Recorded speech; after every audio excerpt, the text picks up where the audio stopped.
Estic aquí per parlar-vos dels temes de la joventut. Simplement i per començar i per situar-vos, com que m'imagino que molts quan sentiu jove cambra us deu sonar joves empresaris, us faré una petita pinzellada de què és la jove cambra i a partir d'aquí us explicaré una mica aquest matí, que he tingut un moment d'optimisme, un moment de desencís i finalment un altre moment d'esperança i finalment us explicaré el que és per mi o quins són els problemes de la joventut i quines poden ser les possibles solucions. Primer de tot, com us deia, la Jove Cambra som una associació de joves, entenem joves dels 18 fins als 40 anys, per tant, entenem la joventut com algo ampli, d'aquí ja passem a la jubilació, quasi bé, de joves ciutadans actius presents a més de 120 països, formada per 200.000 membres, amb un objectiu molt simple i molt gran a la vegada, que és donar eines als joves perquè creïn canvis positius a la seva societat. A mi m'agrada definir-ho com una escola.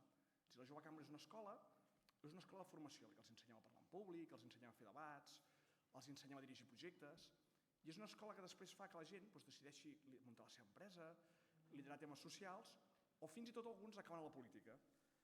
Avui us he de confessar, i ho dic així amb boca petita, que em sento com a casa.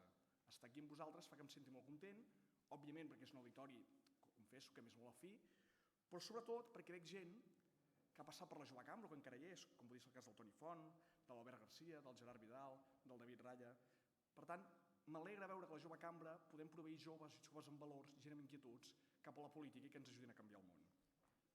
Com us deia, aquest matí m'he aixecat amb alegria, amb il·lusió, amb optimisme, amb esperança.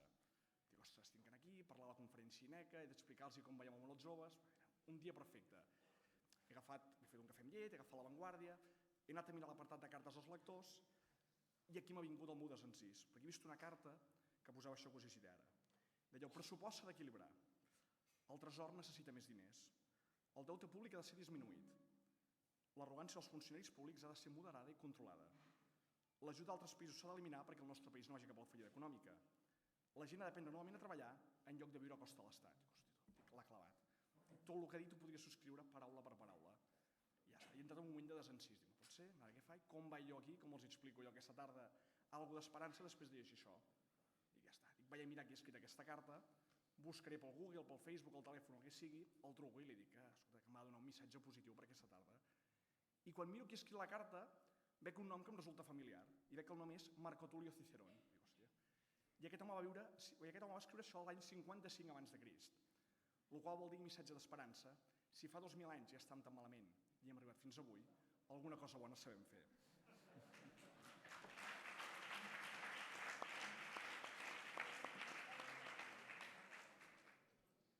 Us parlava abans del tema de la crisi de valors.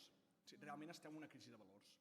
I ho crec fermament. Un dels punts diferencials de la Jove Cambra és que tenim uns valors molt ferms, valors com que la fe en Déu dona sentit a la vida, com que els governs han de ser més de lleis que no pas de d'homes, com que la voluntat dels pobles transcendeix la sobirania de les nacions, que la justícia econòmica només pot ser obtinguda per homes lliures a través de la lliure empresa, que la riquesa de la humanitat resideix en la personalitat humana i que servir a la humanitat és la millor obra d'una vida. Per tant, és un fet important els valors de l'entitat. Però en canvi veus que a Catalunya i que a Europa anem baixant, anem perdent membres, cada cop en tenim menys.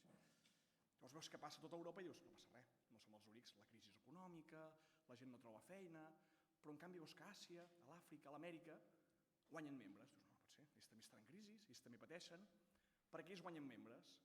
I és això que aprofitant les trobades que fem per tot el món, vas parlant amb ells, amb gent del Japó, amb gent dels Estats Units, i els hi preguntes, escolta, com us ho feu vosaltres? I ells em diuen, no, és que la nostra entitat té uns valors que ens fa diferents a la resta d'entitats del món.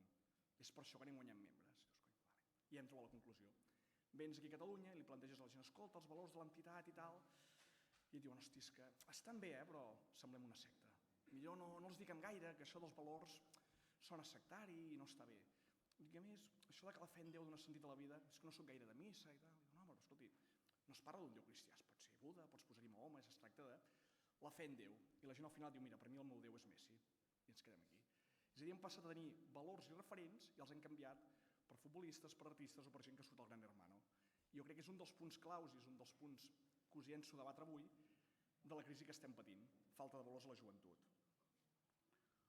Comentàvem i parlàvem del tema que s'ha llançat pel Twitter, pel Facebook i diferents mitjans, com motivar els joves perquè vinguin a la política.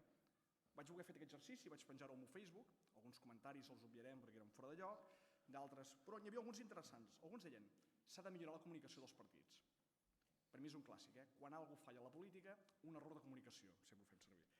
Nosaltres diu, hem de mostrar la cara personal que hi ha darrere el polític, és a dir, veiem la persona, el polític, però no veiem la persona que hi ha darrere. Hi ha qui em diu que hem de recuperar la coherència, és a dir, no pot ser que defensem l'escola pública i els nostres fills vagin al col·legi alemany. No pot ser que defensem que els comerços no poden obrir en diumenge i en privat confisis que tu compres per internet el que aprova a casa. No té coherència. Hi ha qui em diu, no, més fets i menys paraules. Jo us diria que el que heu de fer és aprofitar els joves que teniu aquí.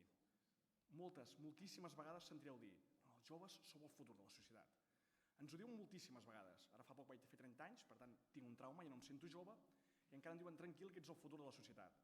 Fins que un dia en tindré 50 i arribaré allà i em diran, no fill, ja et pots prejubilar que ja t'ha passat l'arròs.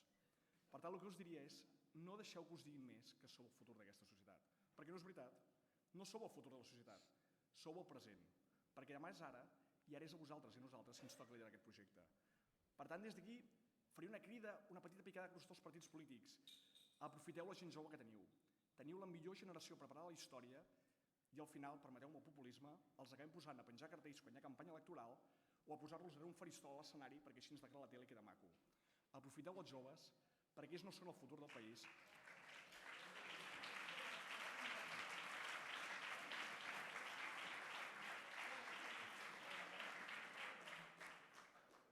Com us deia, aprofiteu els joves perquè són el present del nostre país i, com dèiem fa uns dies, ara és l'hora. Moltes gràcies.